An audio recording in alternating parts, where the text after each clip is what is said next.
క్రీస్తునందు ప్రియమైన దేవుని పిల్లలారా, ఈరోజు సంఘము ఈ ప్రపంచ క్రైస్తవ సమాజము నేడు ఏ ఇద్దరు కలుసుకున్నా అడిగే మాట ఏందో తెలుసా?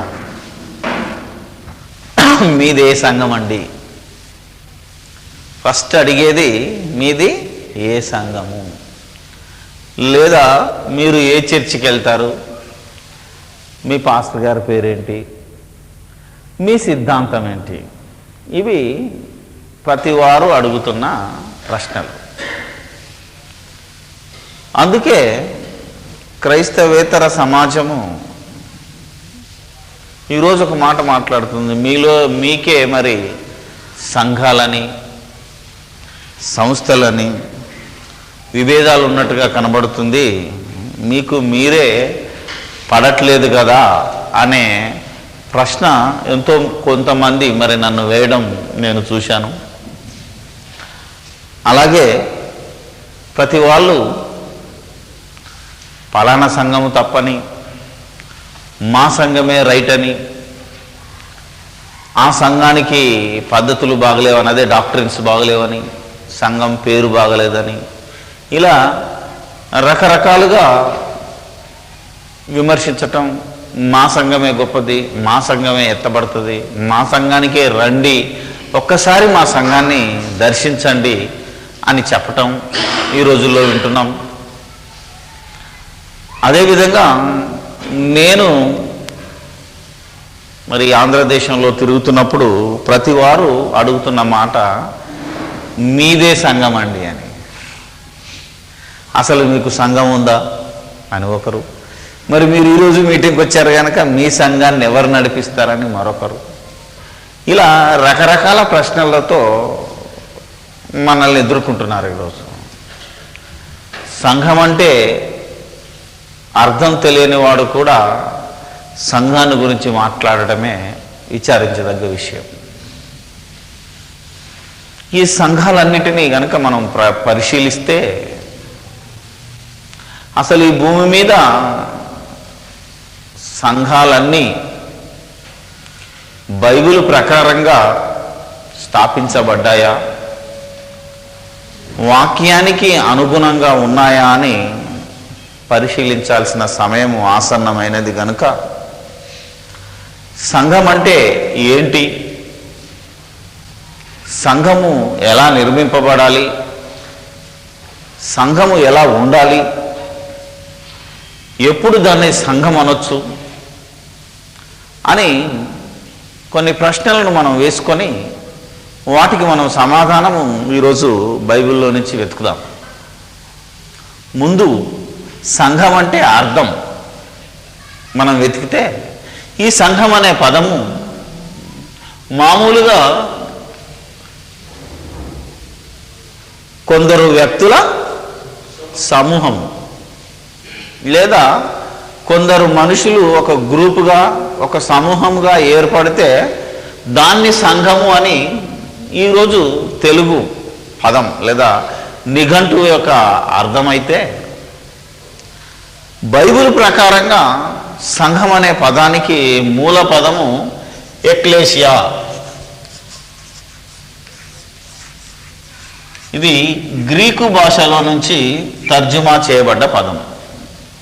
ఎక్లేసియా అనగా గ్రీకు పదం. గ్రీకు పదము నుండి, ఎందుకంటే మన క్రొత్త నిబంధన గ్రీకు భాషలో నుండి డైరెక్ట్గా తర్జుమా చేయబడింది కనుక ఇది గ్రీకు పదంలో నుంచి వచ్చిందని మరి పండితుల అభిప్రాయం. ఈ ఎక్లేసియా అనే పదము ఇంగ్లీష్లోకి వచ్చేసరికి కాల్డ్ అవుట్ బాడీ అనే ఇంగ్లీష్లోనికి తర్జుమా చేయబడింది. కాల్డ్ అవుట్ బాడీ అనగా పిలువబడిన గుంపు, పిలువబడిన వ్యక్తుల సమూహము అనే అర్థం వచ్చేటట్టు కాల్డ్ అవుట్ బాడీ అనే పేరుతో దాన్ని ఇంగ్లీష్లోకి తర్జుమా చేశారు. ఇది కూడా బాగాలేదని ఫైనల్గా దీన్ని ఏమన్నారంటే చర్చ్ అని పిలుస్తున్నారు. ఇప్పుడు ఇంగ్లీష్లో దానికి స్థిరపడ్డ పదం ఏంటంటే చర్చ్. చర్చ్ అనగా సంఘమని, చర్చి కూడుకుంటున్న స్థలాన్ని చర్చ్ బిల్డింగ్ అని, ఇలా రకరకాలుగా మనం ఈరోజు మాట్లాడుతున్నాం. ఈ పదము బైబిల్ ప్రకారంగా ఎంతవరకు రైటు అని కనుక మనం ఆలోచిస్తే, మొదటి పేతురు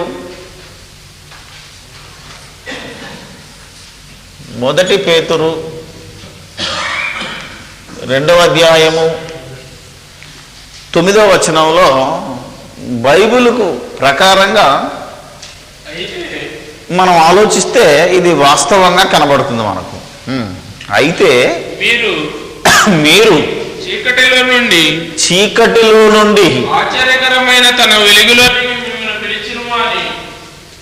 ఆశ్చర్యకరమైన తన వెలుగులోనికి మిమ్మును పిలిచిన వాని గుణాతిశయములను ప్రచురము చేయు నిమిత్తము ఏర్పరచబడిన వంశమును రాజులైన యాజక సమూహమును పరిశుద్ధ జనమును దేవుని సొత్తైన ప్రజలునై ఉన్నారు. ఇక్కడ ఈ పదానికి అర్థం కనబడుతుంది మనకు. Called out body. ఎక్కడి నుంచి కాల్డ్ అవుట్? పిలువబడిన వారిలంతా. ఎక్కడి నుంచి?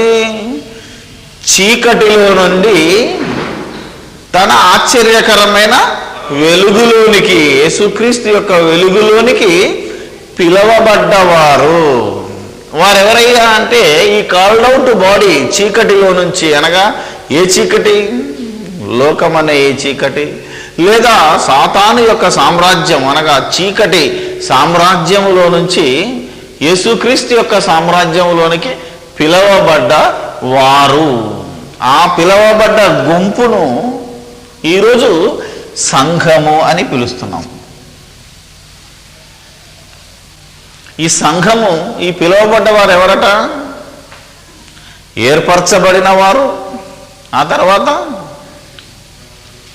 రాజులైన యాజక సమూహము. రాజులు, యాజకులు అంటే 2 రకాల క్వాలిటీస్ ఉండాలి. ఈ లోకంలోనైతే రాజులు వేరే ఉన్నారు, యాజకులు వేరే ఉన్నారు. కానీ ఈ సంఘంలోని వ్యక్తి ఎలాంటి వాడంటే రాజుకున్న గుణగణాలు కలిగి ఉండాలి, యాజకుడిగా ఉన్న గుణగణాలు కలిగి ఉండాలి, ఆ తర్వాత పరిశుద్ధులై ఉండాలి, దేవుని సొత్తుగా ఉండాలి. దేవుని సొత్తు అంటే దేవుని యొక్క ఆస్తి, దేవుని యొక్క మరి సకల గుణాలను కలిగిన వాడు అని అర్థం. దేవుని సొత్తు అంటే దేవుడు లాంటి వారు అని అర్థం.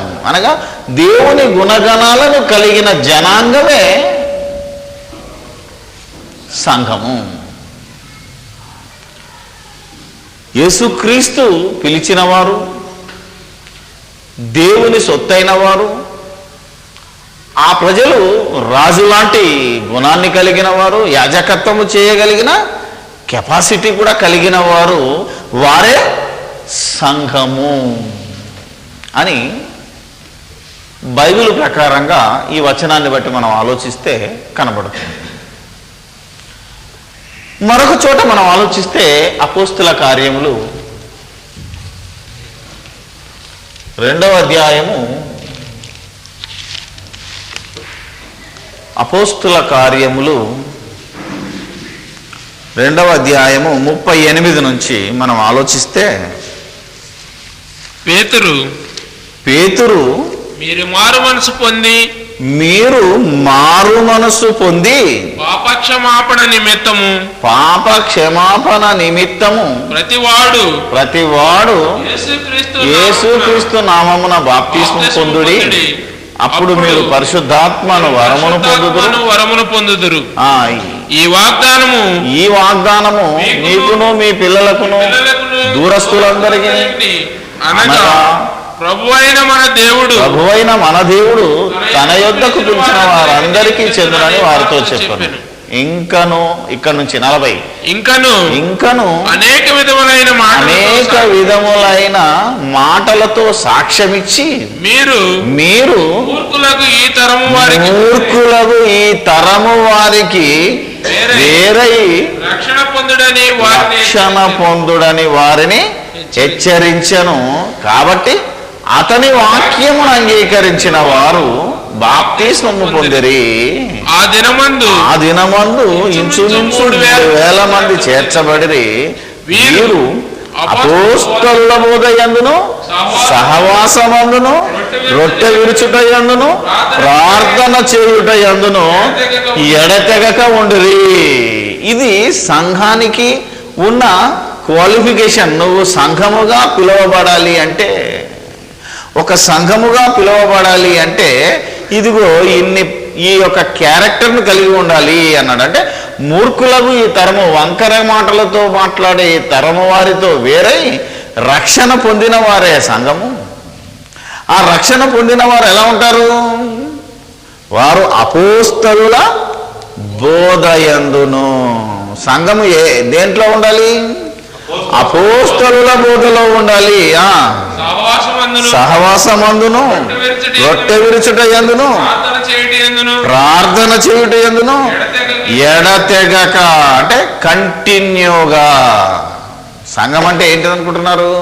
అపోస్తలులు బోధించిన బోధలో ఉండాలి, ప్రవక్తల బోధలో ఉండకూడదు. అంటే యెషయా బోధలోనో, ఇర్మియా బోధలోనో, లేదా మోషే బోధలోనో, అనగా పాత నిబంధనలోని ప్రవక్తలు చెప్పిన బోధలో కాక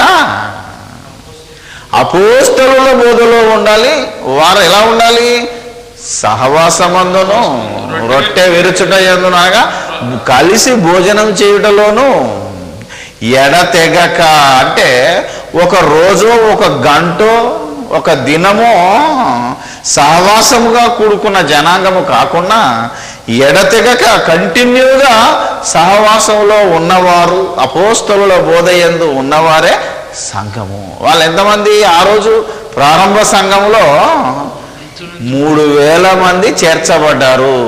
ఆ తర్వాత వారి గుణగణాలు, వారి బ్రతికి ఎలా ఉండాలో చెప్తాడు. ఇప్పుడు 45వ వచనం, 44 నుంచి చదవండి.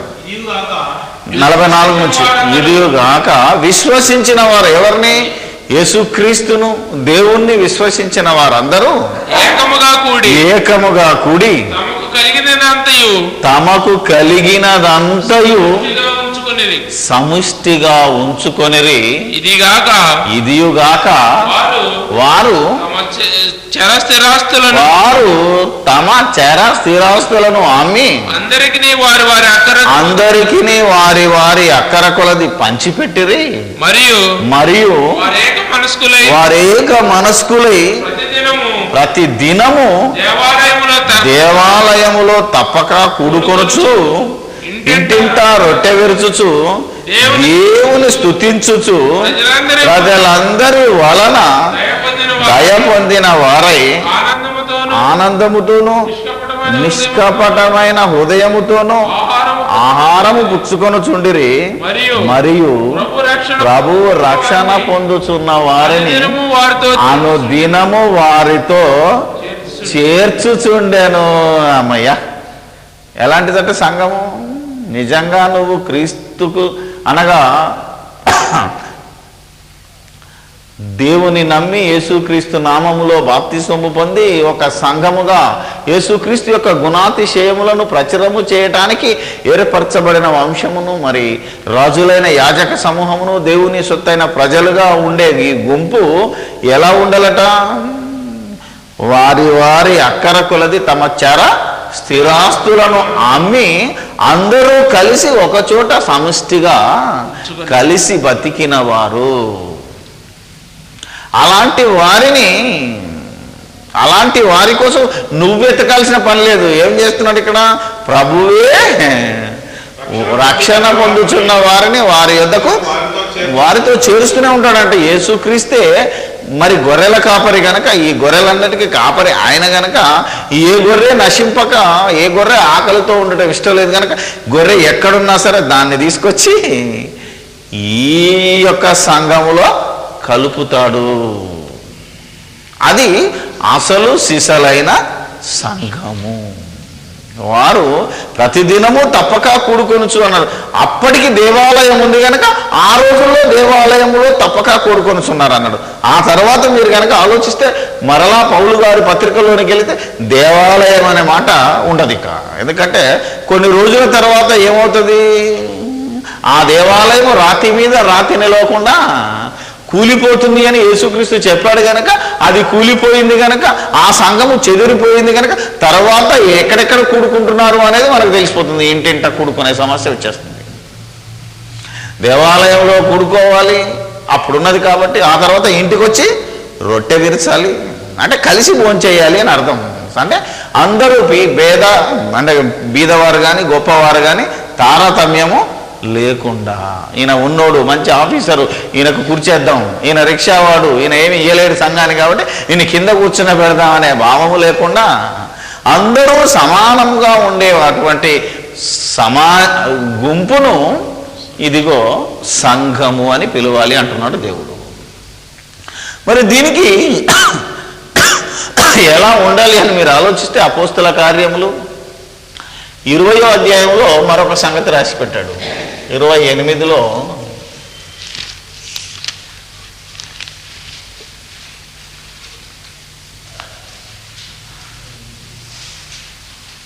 ఒక మంచి అద్భుతమైన సంగతిని చెప్పాడు. ఇక్కడ సంఘము అనగానే ఈరోజు మళ్ళా నేను సంఘానికి ప్రెసిడెంట్ అని ఒకడు, సంఘానికి సెక్రటరీ అని ఒకడు, సంఘానికి ట్రెజరర్ అని ఒకడు,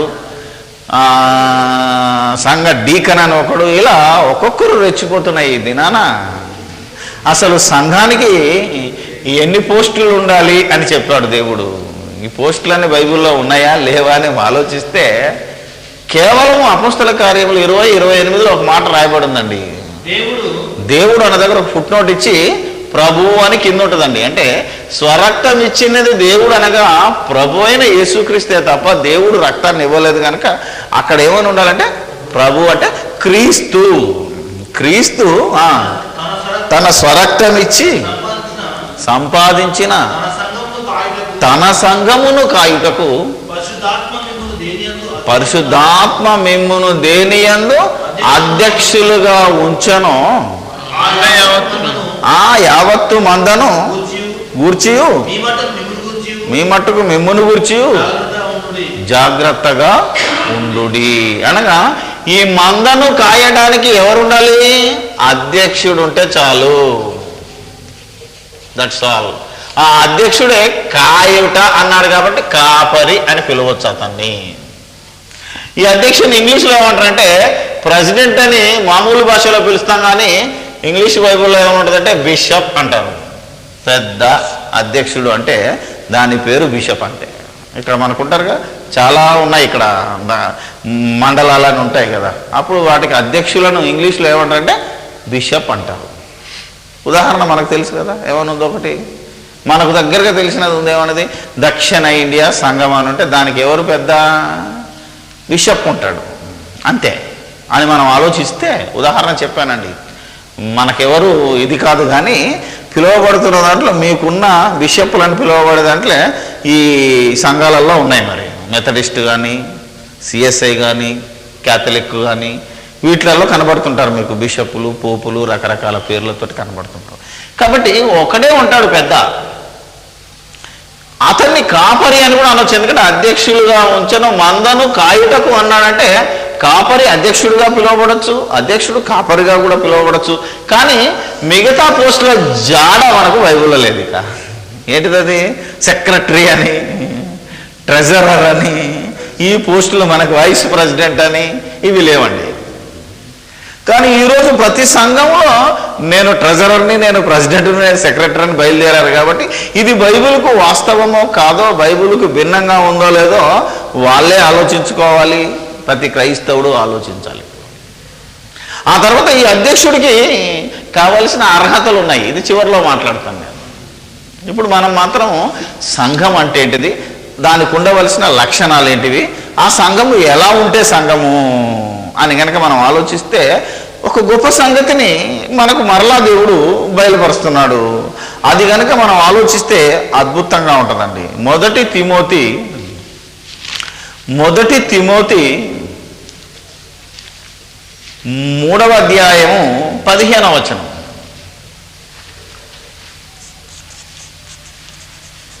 అయినను మొదటి తిమోతి 3వ అధ్యాయము 15వ వచనంలో అయినను నేను ఆలస్యము చేసిన ఎడల దేవుని మందిరములో అనగా జీవము గల దేవుని సంఘములో జనులు ఎలాగూ ప్రవర్తింపవలనో అది నీకు తెలియవలనని ఈ సంగతులను నీకు రాయుచున్నాను. ఆ సంఘము సత్యమునకు స్తంభమును ఆధారమునై ఉన్నది. ఇంతకీ సంఘములో ఏముండాలి? జీవం ఉండాలి. జీవం ఉన్నదే దేవునికి సంఘముగా పిలువబడుతుంది. ఆ జీవమున్న సంఘానికి ఏది ఆధారము? ఏది ఆధారంగా ఉండాలి? సత్యము. సత్యం అంటే వాక్యమే. మళ్ళా సత్యం అంటే ఏంటిదంటే వాక్యమే. వాక్యం అనగానే మళ్ళా ఒకడు అంటాడు ఆది కాండం నుంచి ప్రకటన గ్రంథం అంటాడు. మరలా ఆలోచించాలి. అది వాక్యం అనగానే మన చేతిలో ఉన్నదంతా వాక్యం అయిపోతుంది. కానీ ఏది నీకు ఆధారంగా ఉండాలి? ఒకటి నేను సంఘాన్ని కట్టానన్నాడు. ఎలా కట్టాడంటే యెషయా 61:1 కట్టానంటాడు. ఏమని? ప్రభువు ఆత్మ నా మీద ఉన్నది, బీదలకు సువార్త ప్రకటించడానికి నన్ను పంపాడు అని, గుడ్డలకు చూపించడానికని అంటాడు. ఈ వాక్య ప్రకారంగా నేను సంఘాన్ని కట్టానన్నాడు. ఈ వాక్య ప్రకారంగా సంఘాన్ని కట్టడానికి వీలేదు. నీ సంఘానికి సత్యము ఆధారం అవ్వాలి అంటే ఏ సత్యము? అపోస్తలులు బోధించిన బోధ. అపోస్తలుల బోధ అనగా సిలువ వేయబడిన క్రీస్తు బోధ. నీ సంఘానికి ఏది ఆధారంగా ఉండాలి? సత్యము అంటే వాక్యము. ఏ వాక్యము?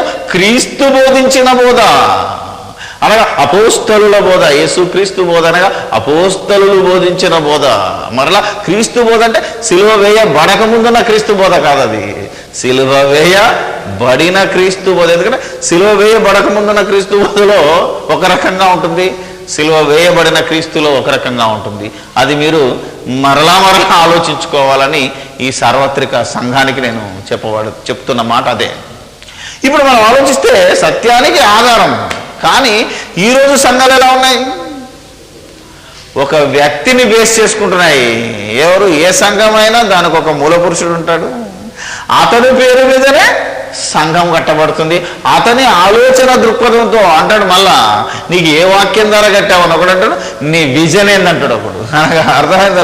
నీ విజన్ ఏందంటాడు ఒకడు. మరొకడు నా విజన్ ఏంటో తెలుసా? సంఘానికి ఏ విజన్ ఉండాలో తెలుసా? హెబ్రీయులకు రాసిన పత్రిక 12:2 ఉంటుంది. అదేమని?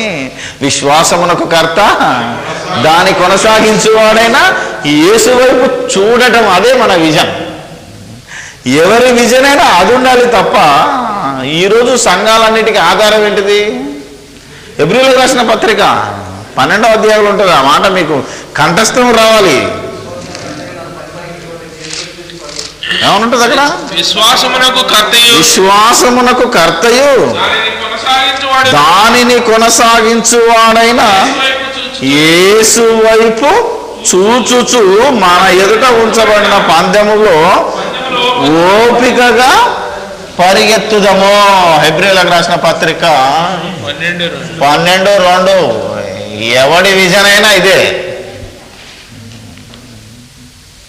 అర్థమైందా? ఇది ఏంటిది? ఇది ఎవడి విజన్ అయినా ఇది యేసు వైపు చూడాలి. ప్రతి మనిషిని యేసు వైపు చూపెట్టాలి.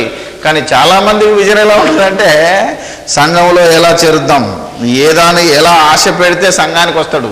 అర్థమైందా లేదా? ఈరోజు ఏమేమో ఆశ పెట్టి సంఘంలో ఎలా చేరుద్దాం అనే బాధరే తప్ప యేసును చూపెట్టి, అది సిలువ వేయబడిన యేసును చూపెట్టే సంఘము ఎక్కడుంది అని కాగడా పెట్టి వెతికినా కనబడే స్థితిలో లేదు ఇప్పుడు. అందుకని నీ విజన్ అయినా, నీ దృష్టి, నీ సమస్తము ఎక్కడ ఉండాలంటే సత్యమునకు ఆధారము. సత్యాన్ని బేస్ చేసుకోవాలి. వాక్యాన్ని బేస్ చేసుకోవాలంటే యేసుక్రీస్తు బోధను, అపోస్తలుల బోధను బేస్ చేసుకున్నదే అసలు సిసలైన సంఘము. ఆధారము. బేస్ అంటే ఆధారము. అసలు సత్యానికి స్తంభంగా నిలబడాలంటున్నాడు నీ సంఘము. అది సంఘము. ఇప్పుడు ఎవరిది సంఘము? క్రీస్తు తన స్వరక్తం ఇచ్చిన సంపాదించిన సంఘము గనక దానికి నిజంగా ఏమని పిలుస్తున్నాము అని కనుక మనం మాట్లాడితే అది 1 కొరింథీ 16:16 ప్రకారం ఏమంటారు? క్రీస్తు సంఘం. క్రీస్తు స్వరక్తం ఇచ్చి సంపాదించాడు కనుక దాన్ని ఏమని పిలవచ్చు? క్రీస్తు సంఘము. సంఘానికి పేరేం పెట్టుకోవాలి అంటే ఖచ్చితంగా బైబిల్ ప్రకారంగా ఆ సంఘము క్రీస్తుదే. ఎందుకంటే సంఘానికి శిరస్సు ఎవరు? క్రీస్తు. అది ఎఫెసీ పత్రికలో చెప్పబడింది 5వ అధ్యాయంలో. మీరు కనుక ఆలోచిస్తే ఎఫెసీలకు రాసిన పత్రిక 5వ అధ్యాయం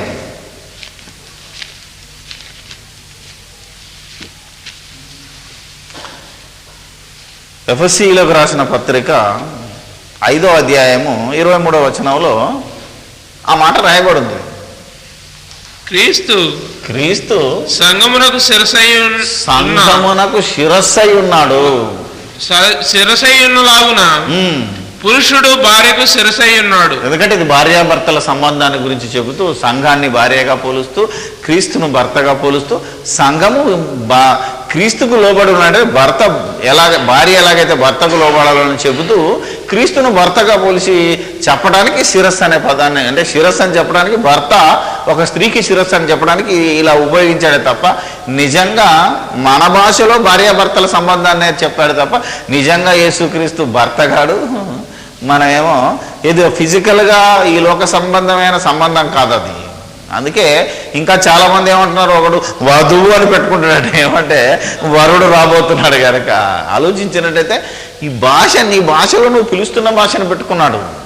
ఇలాగా ఎంతో ఆలోచించుకుంటూ పోతుంటే నువ్వు ఎలా లోబడాలి అంటే వాక్యానికి ఎప్పుడైతే నువ్వు విలువిస్తావో, వాక్యానికి సత్యానికి ఏ సంఘం అయితే ఆధారంగా నిలుస్తుందో, స్తంభంగా నిలుస్తుందో వారు ఖచ్చితంగా ఆ సంఘం యొక్క శిరస్సు ఆ యేసుక్రీస్తుకు లోబడి ఉంటుంది అని ఉండాలి అని దేవుడు ఖచ్చితంగా ఇక్కడ వ్రాయబడ్డాడు. కానీ ఈరోజు సోకాల్డ్ సంఘాన్ని కనుక మనం ఆలోచిస్తే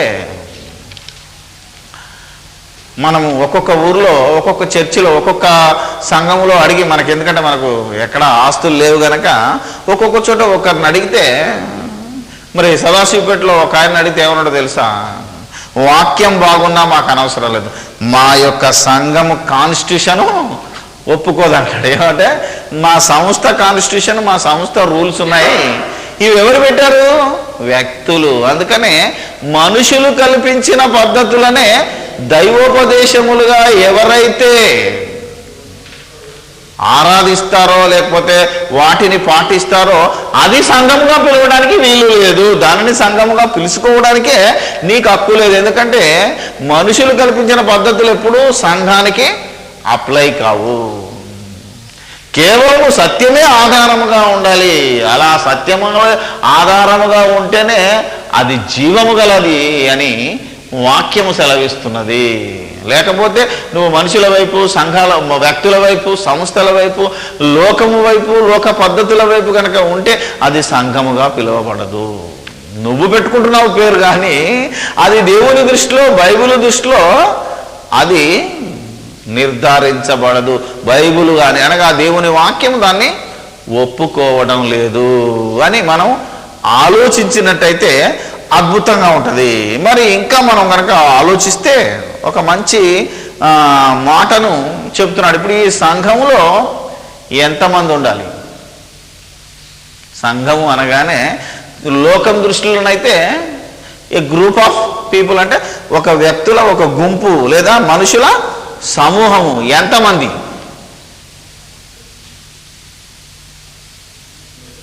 ఆలోచించాలి కదా. మరి ఇప్పుడు ఎంతమంది ఉండాలి సంఘంలో మెంబర్స్? బైబిల్ చెప్పిందా?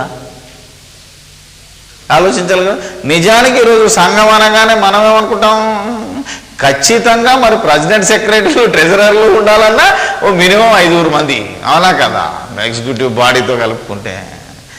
ఆలోచించినట్టయితే అయితే ఈ 5 లేకపోతే సంఘం కాదా?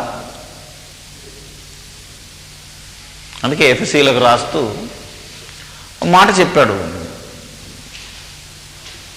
ఎఫెసీయులకు రాస్తూ ఎఫెసీ పత్రిక 2వ అధ్యాయము 20-22 వచనాలలో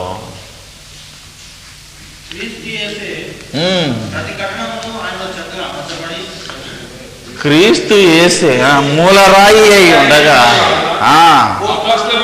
అపోస్తలును ప్రవక్తలను వేసిన పునాది మీద ముందేమన్నాడండి? అపోస్తలు అన్నాడు, తర్వాత ప్రవక్తలు అన్నాడు. ఎందుకు? అపోస్తలుల బోధ కూడా ఎవరిని బేస్ చేసుకొని చెప్పింది? ప్రవక్తలను బేస్ చేసుకునే చెప్పింది తప్ప కొత్తదేం లేదు. కానీ ముందు అపోస్తలులకు నువ్వు ఇస్తే అది ఆ ప్రవక్తలను కూడా వాళ్ళు కలిపారు కనుక వాటిలో మార్పు చేశారు కనుక చెప్పండి. ప్రవక్తలను వేసిన పునాది మీద మీరు కట్టబడి ఉన్నారు. మీరంటే సంఘములో ఉన్నవారు. ఎంతమంది? ప్రతి కట్టడమును ఆయనలో చక్కగా అమర్చబడి ప్రభువునందు పరిశుద్ధమైన దేవాలయమగుటకు వృద్ధి పొందుచున్నది. ఆయనలో మీరు కూడా ఆత్మమూలముగా దేవునికి నివాస స్థలముగా దేవాలయం అని నువ్వు అనుకుంటే, ఒక కట్టడం అనుకుంటే మనం ఎవరంటే ఒక్కొక్కరు ఒక్కొక్క రాయి వాళ్ళు పునాదేశారు. వాళ్ళ పునాది ప్రవక్తలను బేస్ చేసుకుంటే, అపోస్తలులకు పునాది ప్రవక్తలు అయితే, మనం ఒకవేళ సంఘముగా దేవునికి నిలయముగా మనము కట్టబడాలంటే ఇప్పుడు మనం ఆలోచించుకుంటూ పోతుంటే దేవునికి నివాస స్థలం ఏదైంది?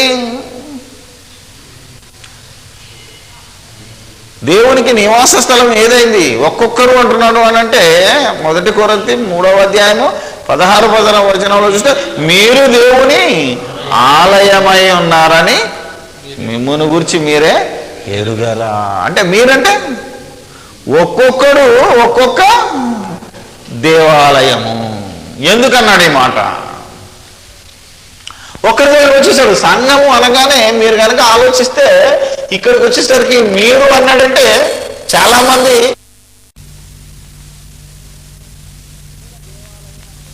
దేవాలయం అని నువ్వు అనుకుంటే, ఒక కట్టడం అనుకుంటే మనం ఎవరంటే ఒక్కొక్కరు ఒక్కొక్క రాయి వాళ్ళు పునాదేశారు.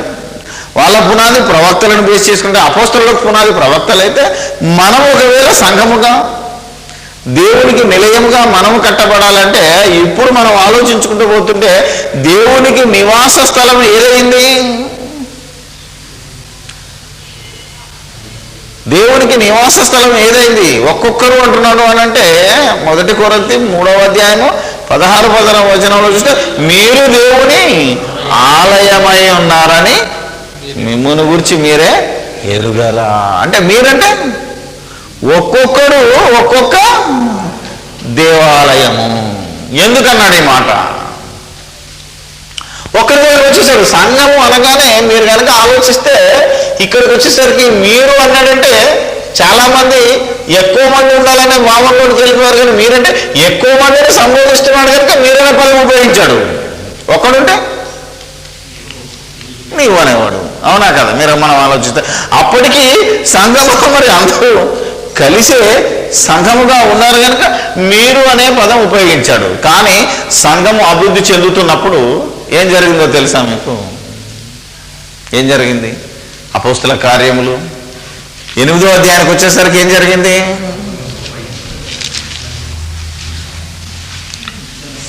ఆ కాలమందు మొదటి వచనంలో యెరూషలేములోని సంఘమునకు గొప్ప హింస కలిగినందున అపోస్తలులు తప్ప అందరూ యూదయ సమరయ దేశముల యందు చెదిరిపోయిరి. భక్తిగల మనుషులు స్టెఫెనును సమాధి చేసి అతని గురించి బహుగా ప్రలాపించిరి. తర్వాత సౌలైతే ఇంటింటా చొచ్చి పురుషులను స్త్రీలను ఈడ్చుకొని పోయి 4వ వచనం చదువు. ఈడ్చుకొని పోయి చెరసాలలో వేయించి సంఘమును పాడు చేయుచుండెను. కాబట్టి చెదిరిపోయిన వారు సువార్త వాక్యమును ప్రకటించుచు సంచారము చేయురి. అనగా సంఘముగా ఉన్న ప్రజలు, కలిసిమెలిసి తినే ప్రజలు ఇప్పుడు ఏమైపోయారట? చెదిరిపోయారు కనుక ఒక్కొక్కరుగా వెళ్ళిపోయారు. ఒక దగ్గర ఇద్దరు ఉండొచ్చు, ఒక దగ్గర ఉండొచ్చు, ఎవరైనా వచ్చాడే. ఇప్పుడు సంఘం చెదిరిపోయి ఒక్కొక్కరు అయిపోయారు. మరి వాళ్ళందరూ వచ్చి ఒక దగ్గర కూడా తినాలా? లేదు కదా. ఇప్పుడు ఏమైపోయాడు? ఒక్కడు దేవుడికి సంఘంగా మారిపోయాడు ఇప్పుడు. అందుకే అతడు ఎడదెగ ప్రార్థన చేసేవాడు కానీ ఒక్కొక్క రకంగా పోయి సువార్తను ప్రకటిస్తున్నారు. అంటే ఒక్కొక్కడి దేహం ఏమైపోయింది? దేవునికి నివాస స్థలముగా కట్టబడింది. ఒక మనిషి దేహమే దేవాలయముగా మార్చబడిపోయింది. అందుకే ఇప్పుడు సంఘాన్ని ఏమంటారో తెలుసా మీకు? ఇప్పుడు సంఘాన్ని ఏమని పిలుస్తారో తెలుసా? ప్రపంచంలో ఉన్న సంఘానికి ఏం పేరు పెట్టారో తెలుసా మనోళ్ళు? సార్వత్రిక సంఘము. చాలా మంది అంటుంటారు మనమంతా సార్వత్రిక సంఘంలో సభ్యులమండి అంటుంటారు.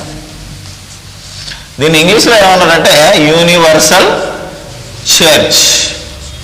ఎందుకంటే చెదిరిపోయిన వాళ్ళందరూ ఒక దగ్గర రావడం కష్టం కనుక ఎక్కడున్నా వాళ్ళందరూ కలిసి ఒక సంఘం.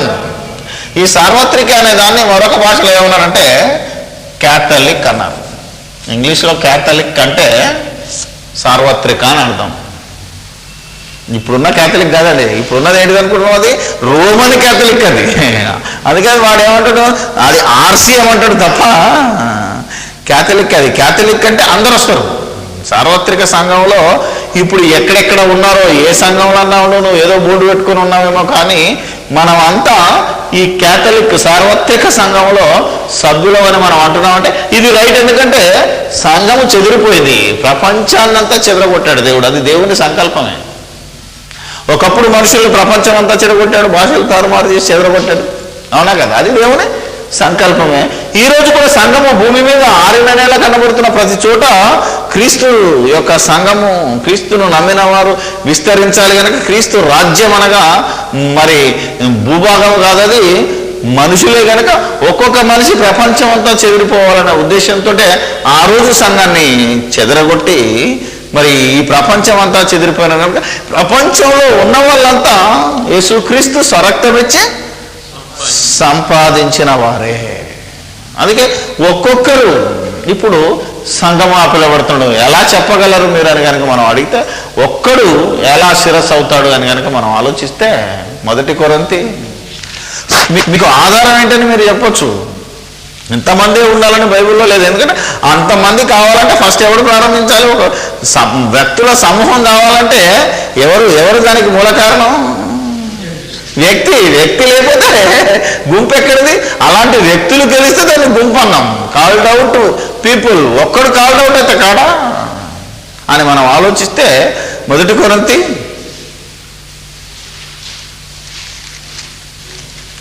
7వ అధ్యాయం 11 1 కొరింథీ 11వ అధ్యాయము 3వ వచనం. 11 పురుషునికి 1 కొరింథీ 11:3 ప్రతి పురుషునికి శిరస్సు. ఇప్పుడు చెప్పండి, సంఘానికి శిరస్సు క్రీస్తు అని అక్కడ చెప్పారు. ఇక్కడికి వచ్చేసరికి ఏమంటున్నాడు? సంఘం అంటే ప్రతి పురుషుడే అంటున్నాడు. అంటే ఒక్కనికి కూడా శిరస్సు క్రీస్తే. ఒక్కరికి శిరస్సు అయినప్పుడు ఈ ఒక్కడు పిలువబడ్డానికి అర్హుడు కాదా?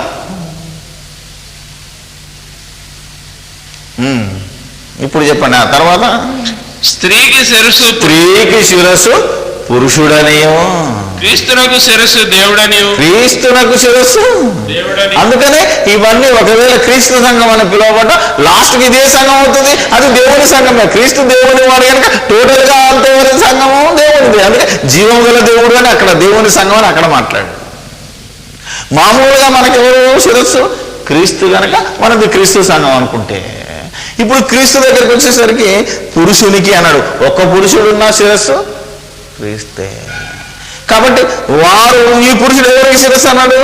భార్య అన్నాడు. భార్యకు శిరస్సు కాబట్టి అంటే భార్యాభర్తలు ఇద్దరున్నా సంగమా? అదే మనం ఆలోచిస్తున్నట్టయితే వీళ్ళిద్దరికి శిరస్సు క్రీస్తు అయినప్పుడు వీళ్ళిద్దరు సంఘం కదా. ఇలా ఆలోచించుకుంటూ పోతుంటే అద్భుతమైన మాటలు బయటకు వస్తుంటాయి బైబిల్లో నుంచి. ఆలోచించలేకనే మనిషి ఎక్కడికక్కడ గిరిగీసుకొని ఎవడో చెప్పింది విని అక్కడికే ఆగిపోతున్నాడు తప్ప బైబిల్లో ఉన్న వాస్తవాన్ని బయటికి తీయడానికి ఎవడో ఆలోచించట్లేదు ఈరోజు. ఇప్పుడు మనం ఆలోచిద్దాం. సంఘము అనగానే ఎంతమంది అని చెప్పలేదు కాబట్టి ఒక్కరైనా సంఘమే, ఇద్దరైనా సంఘమే, ఎంతమంది అయినా సంఘమే. ఈ సంఘము ఎక్కడ ఉండాలి? మరో ప్రశ్న ఇప్పుడు ఏంటిదండి? ఈ సంఘము ఎక్కడుంటే సంఘం అని పిలువబడుతుంది? కొంతమంది మూర్ఖ సంఘాలు ఉన్నాయి.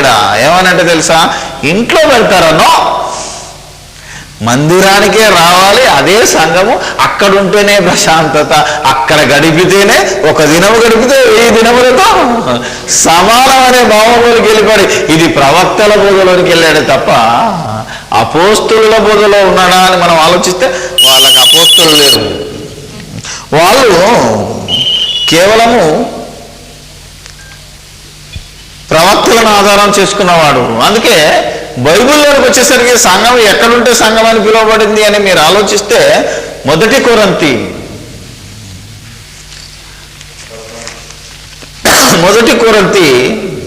16వ అధ్యాయము 19వ వచనం. ఆసియాలోని సంఘముల వారు ఏమండి, ఆసియాలో ఉన్న సంఘములు అన్నాడంటే ఎన్నో సంఘాలని కాదండి. దాని అర్థం ఏంటంటే పేర్లు పెట్టుకునే కాదు. ఆసియాలో ఎన్నో పేర్లతో, స్ముర్ణలో ఉన్న సంఘమును, ఫిలడెల్ఫియాలో ఉన్న సంఘమును, మరి కొరింథీలో ఉన్న సంఘమును, ఫిలిప్పీలో ఉన్న సంఘం అంటే పట్టణములో, ఫిలిప్పీ పట్టణములో క్రీస్తు సంఘం. అది ఆసియాలో ఉన్న సంఘములు అంటే అన్ని క్రీస్తు స్వరక్తం ఇచ్చి సంపాదించినవే. కాబట్టి ఉన్న సంఘాలన్నీ మీకు వందనాలు చెప్తున్నాయి.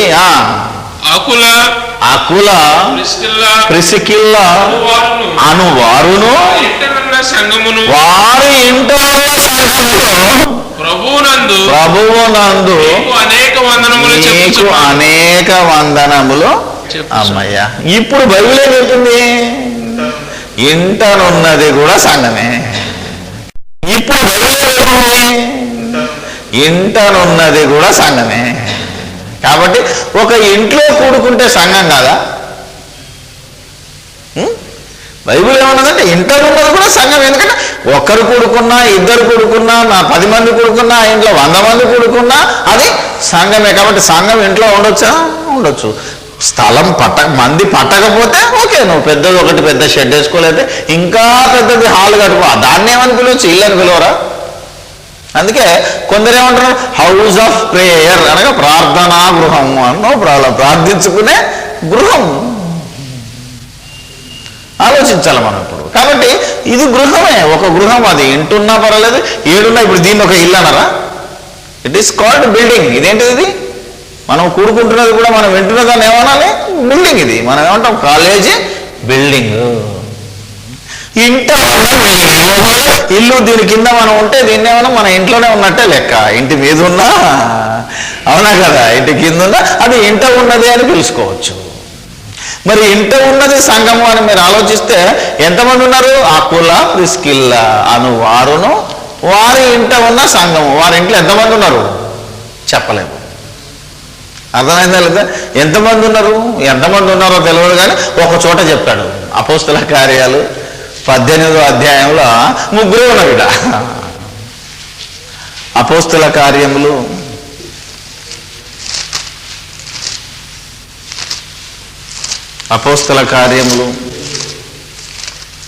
18వ అధ్యాయం చూస్తే 1వ వచనం నుంచి 3 వచనాల వరకు. అటు తర్వాత పౌలు ఏథెన్సు నుండి బయలుదేరి కొరింథీనకు వచ్చి పొంతు వంశీయుడైన పొంతు వంశీయుడైన అకులాను ఒక యూదుని అతడి భార్య అయిన ప్రిస్కిల్లను కనుగొని వారి యొద్దకు వెళ్ళెను. యూదులందరూ రోమా విడిచి వెళ్ళిపోవాలని క్లౌదియా చక్రవర్తి ఆజ్ఞాపించినందున వారు ఇటలీ నుండి కొత్తగా వచ్చిన వారు ఇప్పుడు కొరంతిలోకి వచ్చారు. ఎక్కడి నుంచి? ఇటలీ నుంచి. ఎందుకు వచ్చారు? ఆ రోజు సంఘానికి హింస కలిగింది కానీ పారిపోయి వచ్చారు. ఎవరు వచ్చారు? భార్యాభర్తలు ఇద్దరే. ఎవరైనా అకుల, ప్రిస్కిల్. వాళ్ళిద్దరు వచ్చినప్పుడు అక్కడ వాళ్ళకి ఎవరితోడయ్యారు? ఇప్పుడు చెప్తున్నాను 3వ వచనంలో, వారు వృత్తికి డేరాలు కుట్టువారు, పౌలు అదే వృత్తి గలవాడు కనుక వారితో వారు కలిసి అమ్మయ్యా వారు కలిసి అంటే ఎప్పుడున్నారు? ఇప్పుడు వాళ్ళ ఇంట్లో ఎంతమంది ఉన్నారు? మనకున్న సాక్ష్యం 3. ఆ 3తోటే ఆ ఈ కొరంతి పట్టణంలో సంఘము ప్రారంభమైంది. అసలు పౌలు రాకముందు భార్యాభర్తలే అయినప్పుడు మరి సంఘం కాదా? అది పిలువబడదా? క్రీస్తు స్వరక్తం ఇచ్చి వాళ్ళను కొనుక్కోలేదా? వారు క్రీస్తు రాజ్యంలో సభ్యులు గారా? ఏమన్నాడు యోహాను? ఏమంటాడు ప్రకటన? ఆయన రాజ్యములోను పాలిభాగస్తుడనైన యోహానను నేను కూడా రాజ్యంలో సంఘంలో ఒక్కరిని అన్నాడు. నేను లేకపోతే సంఘమే లేదు. కాబట్టి ఒక్కరితోటే ప్రారంభం అవుతుంది. ఒక్కడుగా ఉండడానికి వీల్లేదంటే అసలు ప్రారంభం అయ్యేది ఒక్కరితోటే ప్రారంభం అవుతుంది. ఎందుకంటే ఒక్కడు కలిస్తేనే అది. లోకంలోనైతే సంఘం అంటే గ్రూపు, కానీ దానికి క్రీస్తు రాజ్యానికి అప్లై చేస్తే ఎలా? ఇంతమంది ఉండాలి అని అర్థమైందా? లోక రాజ్యంలో ఉండాలి, ఎంతమంది ఉండాలి? గుంపునే మేము సంఘం అంటాము. ఎందుకంటే పరపతి సంఘం అని ఉంటుంది, అవునా కదా? లేదా కోఆపరేటివ్ సంఘం అని ఉంటుంది. అక్కడ ఉండాలి మంది లేకపోతే ప్రమాదం. దాన్ని తీసుకొచ్చి క్రీస్తుకు అప్లై చేస్తే, ఈ పరలోక రాజ్యానికి అప్లై చేస్తే ఎలా? అందుకే మూర్ఖులను ఈ తరం వారితో వేరే. అసలు ఈ లోక మర్యాద చొప్పున ఈ లోక మర్యాదను అనుసరింపక ఏమన్నాడు? మరి లోక మర్యాదలు అయితే ఇంతమంది ఉండాలి, ప్రెసిడెంట్లు, సెక్రటరీలు చాలా మంది ఉండాలి. మనకైతే అదేమి లేవు. మనకు కావాల్సింది ఒకడే. ఎవడాడు? అధ్యక్షుడు.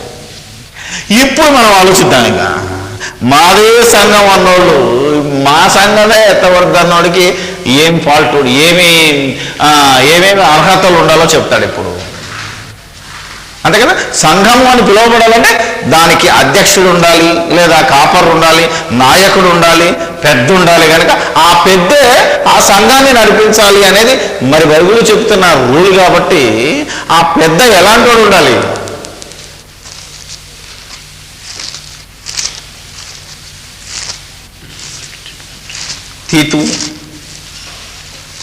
తీతుకు రాసిన పత్రిక 1వ అధ్యాయం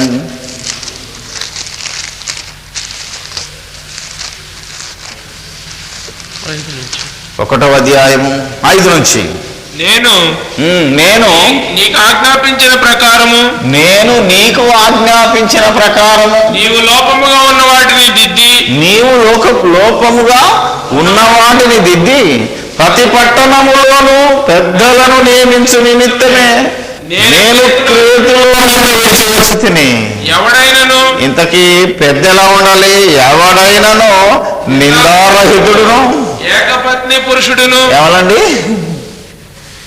ఏకపత్ని పురుషుడు అంటే ఒకే ఒక్క భార్య ఉండాలి. ఎట్టి పరిస్థితుల్లో సెకండ్ సెటప్ ఉండడానికి వీలు లేదు, అఫీషియల్ కానీ అన్అఫీషియల్ కానీ. ఇది రూలు. ఈ రోజు మా సంఘమే ఎత్తపడుతుంది. మాదే ఈ సంఘం అని పేరు పెట్టుకున్న వాళ్ళ దగ్గర చాలా మందిలో ఏమున్నదో ఆ సంఘ పెద్ద అయినా కానీ, ఆ సంఘ కాపర్ అయినా కానీ, ఆ సంఘపు పెద్ద అధ్యక్షుడు అనుకున్న వాడికి జ్ఞాపకం ఉంచుకోవాలి. ఇట్టి పరిశీలన. ఎందుకంటే ఈ ఏకపత్ని పురుషుడు అని ఉండాలని ఇక్కడే కాదండి, మరలా ఎక్కడ చెప్తాడు మీకు మరొక సంగతి. చదవక ముందు మీకు ఎక్కడున్నాయి మళ్ళా తిమోతి పత్రిక రాస్తూ మొదటి తిమోతి 3వ అధ్యాయము 1 నుంచి చూస్తే ఏమని ఉంటుందంటే, ఎవడైనను అధ్యక్ష పదవిని ఆశించిన ఎలా అట్టివాడు దొడ్డ పనిని ఆపేక్షిస్తున్నాడు అన్న మాట నమ్మదగినది. అధ్యక్షుడను నిందారహితుడును ఏకపత్ని పురుషుడును. ఇప్పుడు చూడండి, ఈ బిషపులు ఎంతమందిలా ఉండరు? నిందారహితుడు ఉండాలంటే ఏమని ఉండాలి? నింద ఏమాత్రము అతని మీద నింద, సంఘము లోనివాడు కానీ సంఘము వెలుపడివాడితో కూడా నిందారహితుడు అంటే 32 క్వాలిటీస్ ఉన్నాయి. నేను చదివిన దాంట్లో 32 గుణాలు కలిగి ఉండాలి అతను. అతి ప్రాముఖ్యమైనది ఏంటిదంటే, నిజంగా సంఘం లోపలి వాడు కూడా మా ఓడు దొంగ అని అనకూడదు. అర్థమైంది కదా? ఇప్పుడున్న వారి మీద సంఘంలో ఉన్నవారు ఎప్పుడన్నా మంచి సాక్ష్యం కలిగి ఉన్నారా? కొన్ని సంఘం బయట ఉన్నాడా? మనం ఆలోచించినట్టయితే అన్నిటికంటే అతి ప్రాముఖ్యమైనది మరొకటి ఉన్నది, విశ్వాసులైన పిల్లలు గలవాడు. This is most important. ఏకపత్ని పురుషుడును. మరో తీతుకురండి 1:6. దుర్వ్యాపారం విషయము నేరము మోపని వాడని వారై అవిధేయులు కాక విశ్వాసులైన పిల్లలు గలవాడై ఉన్న ఎడల అట్టి వానిని పెద్దగా నియమింపవచ్చును. విశ్వాసులైన అవిధేయులు గారు అనగా, నువ్వేదో నామికే వస్తే బాప్తిసం ఇచ్చి నా కొడుకు కూడా సంఘానికి మెంబర్ అనకూడదు. నువ్వు వాక్యం చూంటాడు, బయట క్రికెట్ ఆడకూడదు. అర్థమైందా లేదా? ఏమని ఉండాలి? విశ్వాసుడైన పిల్లలు కలిగి నీ తండ్రికి సహకారి అయి సంఘాన్ని నడిపించట్లో అతనికి సహకారం ఉండాలి. అలా విశ్వాసులు అంటే ఎంతమంది? ఒక్కరు కాక మినిమం 2 పిల్లలు కలిగిన వాడై ఉండాలి సంఘానికి పెద్ద, కాపరి, అధ్యక్షుడు. ఇలా ఉన్నదే సంఘం అంటే మీరు ఆలోచించండి. అందుకే చాలామంది అన్నారు, మీది సంఘమా అంటే, నాది సంఘం కాదు, నేను సంఘం కట్టను. ఎందుకంటే నేను సంఘ అధ్యక్షుడిగా ఉండడానికి నాకు బైబిల్ ప్రకారంగా అర్హతలు లేవు. పోనీ మనకు పెద్దన్నాడు రగన్న, పోనీ ఆయనకున్నారా? ఆయనకు ఒకడే కొడుకున్నాడు, మరి ఇద్దరు లేరు. ఆలోచించినట్టు ఆయన ఎట్టి పరిస్థితుల్లో అర్హుడు కాదు. ఇప్పుడే కాదు, ఎప్పుడు కాదు. ఇక ఎందుకంటే మినిమం 2 ఉండాలి. మరి ఆలోచించుకుంటూ నాకు 3 పిల్లలు ఉన్నారు, 3 పిల్లలు ఇంకా బాప్తిసం తీసుకోలేదు, విశ్వాసుల కారాలు. కాబట్టి నేను కూడా సంఘానికి అధ్యక్షుడిగా ఉండటానికి అనర్హుని. ఇది బైబిల్ ప్రకారంగా. ఒకవేళ నేను తాగకపోవచ్చు, తినకపోవచ్చు, వ్యభిచారం చేయకపోవచ్చు, ఏకపత్ని పురుషుడు అవ్వచ్చు, ఇంకెన్నెన్నో అవ్వచ్చు. కానీ ఇందులో ఏ ఒక్కటి తప్పినా అక్కడ దేవుడు పట్టుకుంటాడు కనుక ఖచ్చితంగా నాకు ఈ రూల్స్ రెగ్యులేషన్స్ తెలుసు కనుక నేను ఇంతవరకు ఎప్పుడు కాలేజీ బిల్డింగే అంటున్నాను. మీకు ఇష్టమైతే మీరు అనుకుంటున్నారు అది సంఘం కూడా, మీ సంఘానికి మీరు వెళ్ళండి పో అన్నాను అంతే. మీరు అనుకుంటున్నారు కనుక నా దృష్టిలో ఎవరిని నేను ఈరోజు సంఘంగా గుర్తించట్లేదు. ఎందుకంటే బైబిలే గుర్తించినప్పుడు నేనెందుకు గుర్తించాలి? ఈ లోకంలో ఉన్నాయన్నీ సంఘాలు కావు. మరి ఏంటివి? సంస్థలు. సంఘాలు కావు ఇవి. ఏంటివి? సంస్థలు. అందుకే దేవుడు ఇలాంటి పరిస్థితి ముందుగానే ఆలోచించి హెబ్రీయులకు రాసిన పత్రికలో చెప్పేశాడండి. 10:24 చెప్పేశాడు. హెబ్రీయులకు రాస్తూ 10వ అధ్యాయం 24 సమాజం ఇది. దాని సమాజం అని పిలుచుకున్నాను. కొందరు మానుకొనుచున్నట్లుగా సమాజముగా కూడుట మానక ఒకరినొకడు హెచ్చరించుచు ఆ దినము సమీపించుట మీరు చూచిన కొలది మరి ఎక్కువగా అలాగు చేయుచు ప్రేమ చూపుటకును సత్కార్యము చేయుటకును ఒకరిని ఒకడు పురికొల్పవలెనని ఆలోచింతము. ఆహా, దేవుడు చెప్పినాడు ఏమనంటే, అందుకే మనం ఇప్పుడు రోజు కూడుకునే పరిస్థితి లేదు. అవునా లేదు? ఆలోచిస్తే మన కాలేజీ అయితే రోజు కూడుకుంటున్నది. మనమైతే అక్కడక్కడ అసలు వారంలో మనకు ఎక్కడ తీరిక లేకపోయినా ఇది మనం కళాశాలని అంటున్నాం. కలిసి భోంచేస్తున్నా ఇది ఇంకా కళాశాలని అంటున్నా. మనకు సంఘంగా ఉండడానికి ఎలిజిబిలిటీ లేదు. ఎందుకంటే దాన్ని నడిపించే నాయకుడికి పెద్దకి ఈ క్వాలిటీస్ లేవు కనుక కేవలం మనము సువార్త చేయవాలనే మనము వాక్యం చెప్పడానికి ఇక పెళ్లి కావాల్సిన అవసరం లేదండి. సువార్త చెప్పడానికి పిల్లలతో పని లేదు. వాడు పెళ్లి చేసుకోకపోయినా సువార్తికుడిగా ఉండొచ్చు. ఎందుకంటే మనకు ఆధారం ఎవరంటే మహాశయుడు పౌలే. ఆలోచించినట్టయితే ఆయనకు పిల్లలు లేరు, భార్య లేదు, కాబట్టి ఆయన సువార్త బోధించాడు కనుక సువార్తికుడిగా ఎవరైనా ఉండొచ్చు. కానీ సంఘాన్ని కట్టి అధ్యక్షుడు అంటే సువార్తికుడే తప్ప పౌలు అధ్యక్షుడు కాదు. పెద్ద ఎవరు అనుకుంటున్నారు? తోటి పెద్దను అన్నాడు. ఎవరు? పేతురు. పేతురు పత్రిక చూడండి. పేతురు పెద్ద, ఎందుకంటే ఆయన విశ్వాసులైన పిల్లలను వెంట పెట్టుకొని సేవ చేశాడు కనుక భార్యను పిల్లల్ని. పేతురు పత్రికలో ఉంటుంది. అపోస్తలు యెరూషలేములో ఉన్న పెద్దలు అనగానే ఎప్పుడు చూసినా పేతురు యోహానులు వస్తుంటారు. మొదటి పేతురు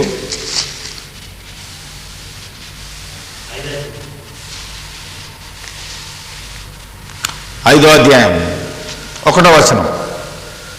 మొదటి పేతురు 1వ అధ్యాయం 5వ వచనం. తోటి పెద్దను అంటే నాతో పాటు ఇంకొక ఆయన ఉన్నాడని అర్థం. అర్థమైందా లేదా? ఆయన ఎవరు? యోహాను. ఎందుకంటే పెద్దలు అనగానే అపోస్తల కార్యాలకు వెళ్ళాం. మళ్ళా రెఫరెన్స్లు చాలా ఉన్నాయి కనుక అది మనకు అవసరం లేదు. అపోస్తల కార్యాలు 8 నుంచి 15వ అధ్యాయంలో చూస్తే మీకు ఇద్దరు కలిసి వస్తుంటారు. పెద్దలను పిలిపించాలి, అంటే యెరూషలేములో ఉన్న పెద్దల దగ్గరికి మనం వెళ్దాం రమ్మని పౌలు శీలను వెంట పెట్టుకుని వెళ్తుంటే పెద్దలు ఎవరంటే పేతురు, యోహాను గారు. ఎందుకు? యోహాను 2వ పత్రిక యోహాను రాస్తున్నాడు చూడండి. 2వ యోహానులో ఆ మాట కూడా ఉంది. ఆయన కూడా నేను పెద్దను అన్నాడు.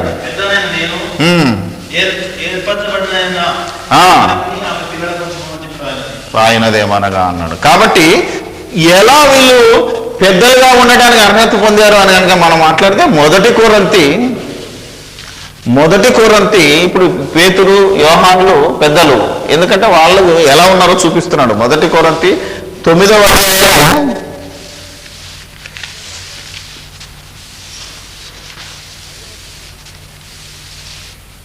5వ వచనంలో చెప్తున్నాడు. తక్కిన అపోస్తలుల వలనను ప్రభువు యొక్క సోదరుల వలను కేఫా వలను విశ్వాసురాలైన భార్యను వెంటబెట్టుకుని తిరుగుటకు మాకు అధికారము లేదా? వీళ్ళంతా పెద్దలు. అదే యెరూషలేములో ఉన్న పెద్దలు, అపోస్తలులు. వాళ్ళకున్న ఈ క్వాలిటీస్ని బట్టి వాళ్ళ నిందారహితులు, పరిశుద్ధులు, ఇలాగా ఎన్నో క్వాలిటీస్ కలిగిన వారు కాబట్టి వాళ్ళను పెద్దలుగా సంబోధించింది. అలాంటి గుణగణాలు ఉన్న వాడే నీ సంఘానికి పెద్ద. ఒకవేళ నీ సంఘం అన్ని పాటించినా నీ నాయకునికి ఆ క్వాలిటీస్ లేవనుకోండి, మరలా దాన్ని సంఘంగా దేవుడు ఒప్పుకోడు. ఎందుకంటే తన కుటుంబాన్ని సరిగ్గా ఏలేని వాడు దేవుని సంఘాన్ని ఎలా పరిపాలిస్తుందంటే, సంఘానికి పెద్దగా ఉండాలంటే ముందు నీ భార్య, నీ పిల్లలు, నీ మాట విని తీరాలి. కానీ మనం అంతా ఎలాంటి వాళ్ళం? ఇంట్లో పిల్లులు, బయట పులులు. అర్థమైందా లేదా? ఇంట్లో పిల్లులు, బయట పులులం మనం. అర్థమైందా లేదా? కాబట్టి వీఆర్ నాట్ ఎలిజిబుల్. ముందు మనం ఇంటిని చక్కదిద్ది వాళ్ళందరినీ చేయాలి, అప్పుడు బయటికి రావాలి అన్నాడు. కాబట్టి మనం ఉండేది సంఘములో కాకుండా సమాజముగానే మనం బ్రతుకుతున్నాము. కాబట్టి ఈ భూమి మీద ఉన్నాయని సమాజాలే. నిజంగా మరి సంఘం ఏది? సార్వత్రిక సంఘం ఉంది, అదే యూనివర్సల్ చర్చి. అలాంటి క్వాలిటీస్ కలిగిన వాళ్ళు ఉన్నారు. ఏ సంఘం అన్నా పేరు పెట్టుకున్నారో ఎక్కడో ఉండొచ్చు వాళ్ళు. క్రీస్తు స్వరక్తం ఇచ్చి సంపాదించిన బాప్టిస్టు వారి క్రీస్తు సంఘం కావచ్చు. అది అర్థమైంది లేదా? ఇలా పేర్లు పెట్టుకుంటలేరు వీళ్ళు. కనీసం వాళ్ళకి ఐడియా ఇద్దాం మనం. ఏమని? క్రీస్తు స్వరక్తం ఇచ్చి సంపాదించిన పెంతెకోస్తు వారి క్రీస్తు సంఘం అన్నది. క్రీస్తు స్వరక్తం ఇచ్చి సంపాదించిన మెథడిస్టు వారి క్రీస్తు సంఘము, క్రీస్తు స్వరక్తం ఇచ్చి సంపాదించిన సిఎస్ఐ వారి క్రీస్తు సంఘం, హెబ్రోను వారి క్రీస్తు సంఘం అనాలి. వాళ్ళది హెబ్రోను సంఘం కాదు, హెబ్రోను క్రీస్తు సంఘము అనాలి మనం. అంటే బాగుండేది. ఆలోచించాలి మనం. ఎందుకంటే ఏదైనా నువ్వు ఏదో సంస్థ పేరు, అది ఒక వ్యక్తి ప్రారంభించాడు కనుక, లేకపోతే ఏమంటారు, ఇంకొకైనా లూథరన్ స్థాపించిన క్రీస్తు సంఘం, లూథర్ స్థాపించిన క్రీస్తు సంఘము, జాన్ వెస్లీ స్థాపించిన క్రీస్తు సంఘము, ఇలా పిలవడం బాగుండేది. ఆలోచించండి. మీకు ఆలోచించినట్టయితే అద్భుతమైన సంగతి వచ్చి మాదే సంఘం అని ఈ పేర్ల మీద గొడవ. పోనీ క్రీస్తు సంఘం అని పేరు పెట్టుకున్నావు అనుకో, నిజంగా ఏ తేడా లేదు. పోనీ నువ్వు క్రీస్తుకు సంఘంగా ఉన్నావా? స్థిరాస్తులను అమ్మి అపోస్తుల యొద్ద పెడుతున్నావా? లేదా డబ్బు కాసేపడి 10 రూపాయలకు బాప్తిసం ఇస్తున్నావా? ఆలోచించాలి కనుక. ఆలోచిస్తే లేదా క్రీస్తు సంఘం పేరు చెప్పుకున్న డబ్బును పోగు చేసుకుంటున్నావా? ఆలోచించాలి కనుక. పేరు పెట్టిందే సంఘమా? కాదు. మరి కాదు. పేరు పెట్టుకున్నంత మాత్రం సంఘం కాదు అది. మళ్ళా ఇలా సంఘముగా తనకున్న అర్హతను, తనకున్న క్వాలిటీస్ను ఎప్పటికప్పుడు బైబిల్లో నుంచి చెక్ చేసుకుంటూ నువ్వు సంఘానికి నువ్వు స్థాపిస్తే అది సంఘం. ఆ సంఘం యూనివర్సల్గా ఉంది. అనగా విశ్వాసులైన పిల్లలు గలవాడు, తన ఇంటిని పరిపాలించేవాడు ఒక్కడు ఉండొచ్చు. అది ఏ సంఘంలో అని అనొచ్చు. వీళ్ళందరూ కలిస్తే సార్వత్రిక సంఘం. బీదలను ఆదుకునేవాడు ఉండొచ్చు, అవునా కదా? ఇన్ని క్వాలిటీస్ అతిథి ప్రియుడు ఉండొచ్చు, తాగని వాడు ఉండొచ్చు. అది ఏ సంఘంలో ఉండొచ్చు. వీళ్ళందరూ కలిస్తే సార్వత్రిక సంఘము. నువ్వు ఏ సంఘంలో ఉన్నా ఈ గుణగణాలను కలిగి క్రీస్తుకు సంఘమై, దేవునికి ఆలయమై నువ్వు ఎందులో ఉన్నా నువ్వు యేసుక్రీస్తు వచ్చినప్పుడు ఎత్తబడతావు. బోర్డు పెట్టుకున్నాడు కాదు, మా సంఘమే ఎత్తబడుతుందంటే మీరంతా ఎలాంటి వాళ్ళంటే ఒకటంటే ఒకటికి పడదు. అర్థమైంది? ఆదివారం ఒక్కరోజు వచ్చి ఆ రోజే కనబడి మాదే సంఘం మేము బహుగా ఆరాధిస్తున్నాం అని గొప్పకెళ్ళిపోతున్న భయంకరమైన సంఘాలు ఈ భూమి మీద ఉన్నప్పుడు మనము ఒక్కొక్కరము సంఘమై అవసరమైతే మనమే ఇప్పుడు ఇది లేదంటావా అంటే లేకపోతే మనం స్థాపిస్తాం. అలాంటి సంఘముగా కట్టబడడానికి క్రీస్తు యేసే ముఖ్యమైన మూలరాయి ఉండాలి. మరొక మంచి సంగతిని చెప్తాను, ఇప్పుడు గుర్తుకొచ్చింది. క్రీస్తు యేసు అనగానే మత్తయి సువార్త 16లో ఉంటుంది. అది ఆ సంఘానికి ఉన్న పవర్. ఇప్పుడు ఇలా ఉన్నవాడికి పవర్ ఎలా ఉంటుందో తెలుసా? మత్తయి సువార్త 16:16. అందుకు సిమోను పేతురు, నీవు సజీవుడవగు దేవుని కుమారుడవైన క్రీస్తు అని చెప్పాను. అందుకు యేసు, సీమోను బరియోనా, నీవు ధన్యుడవు, పరలోకమందున్న నా తండ్రి నీకు బయలుపరిచనే గాని నరులెవడు నీకు చెప్పలేదు. వెంటనే ఏమన్నాడు ఆయనను? అప్పుడు నువ్వు పేతురువు ఈ బండ మీద నా సంఘమును కట్టుదును, పాతాళలోక ద్వారములు దాని ఎదుట నిలవనేరవు నీతో చెప్పుచున్నాను. కిందికి వెళ్తే పరలోక రాజ్యపు తాళపు చెవిని నీకు ఇచ్చేదను. నీవు భూలోకమందు దేనిని బంధించుదువో అది పరలోకమందును బంధింపబడును, భూలోకమందు దేనిని విప్పుదువో అది పరలోకమందును బంధింపబడునని చెప్తున్నాడు యేసుప్రభు. అంటే ఏది సంఘము? పేతురు. కాబట్టి స్థాపించిన సంఘం మీద మొట్టమొదటిగా ఏ బండ మీద కట్టాడు యేసుప్రభు? సంఘాన్ని పేతురుతోటే ప్రారంభించాడు. కానీ ఏం బోధించారు వాళ్ళంతా? అసలు సిలువ వేయబడకముందే పేతురు ఏం చెప్పాడు? నీవు సజీవుడవగు దేవుని కుమారుడమైన క్రీస్తువు. అంటే ఏ సంఘము యేసుక్రీస్తు దేవుడని ప్రకటిస్తుందా, దేవుని కుమారుడని ప్రకటిస్తుందా? ఇప్పుడు భూమి మీద ఉన్న సంఘాలని యేసు దేవుడని ప్రకటిస్తున్నాయి. దానికి సత్యం ఆధారంగా లేదు. యేసు సజీవుడగు దేవుని కుమారుడైన క్రీస్తు అని ప్రకటించేదే అసలు సిసలైన సంఘం. అదే ఆ బండ మీద కట్టబడిన సంఘం. బండ అనగానే మేము పెద్ద బండ మీద కట్టామండి, మాదే పెద్ద రాక్ మీద కట్టాం కాబట్టి మాదే అసలైన సంఘం అంటే నువ్వు పోతావు. పేతురు ఏమన్నాడు? సజీవుడవడు దేవుని కుమారుడైన క్రీస్తుని అన్నాడు. ఆ బండప్ప, రాయప్ప, బండప్ప. పేతురు అంటే ఏమనుకుంటున్నారు? పెట్రో అనే గ్రీకు పదంలో నుంచి పీటర్ అనే పదం వచ్చింది, అంటే రాయి. అలాంటి సంఘం అయితే యేసు దేవుని కుమారుడని చెప్పిన సంఘానికి పవర్ ఏంటిదో తెలుసా? పాతాళలోకపు ద్వారపులు అసలు ఆ సంఘం ముందు నిలబడడం. అంటే యాక్చువల్లీ నరకానికే పొడిగా. మరి ఎవరి దగ్గరికి వచ్చాయి పాతాళ ద్వారాలు? యేసు దేవుడే అని చెప్పిన వాడి దగ్గరికి మాత్రం పాతాళలోక ద్వారాలు రెడీ. పరలోక తాళం చేయి ఉండదు దాని దగ్గర. అర్థమైందా లేదా? అది సంఘం. అలా ఈ సంఘము అపోస్తుల బోధ యందును, సహవాసమందును, రొట్టె విరుచుటయందును, ఎడతెగక ప్రార్థన చేయుట యందును సమస్తమును క్రీస్తు బోధ యందు, అపోస్తుల బోధ యందు ఉండి సత్యానికి స్తంభము ఆధారమై సంఘ నాయకుడు అన్ని గుణాలు కలిగి ఉన్న ఈ సంఘము ఉన్న పవర్ ఈ ప్రపంచంలో దేనికి లేదు. అలాంటి సంఘముగా మనం కట్టబడితే మనం ఏది రైట్ అంటే అది రైట్, మనం ఎవరినైతే కాదన్నాం అనుకో అని బయటికి పంపించేది. ఇందులో నువ్వు బయటికి వెళ్ళిపోవాలని అనుకోండి, ఇంకా నీకు జీవితంలో పరలోకం దొరకదు. ఈ సంఘము ఎవరినైతే బంధించి బయటకు వెళ్ళగొట్టింది అనుకో, ఆడికి పాతాళ లోకమే తెరుస్తుంది తప్ప పరలోక రాజ్యం తెరవకూడదు. మనం ఎవరైతే పరలోకంలో చేర్చుకోమంటామో ఆడిని చేర్చుకుంటాడు దేవుడు.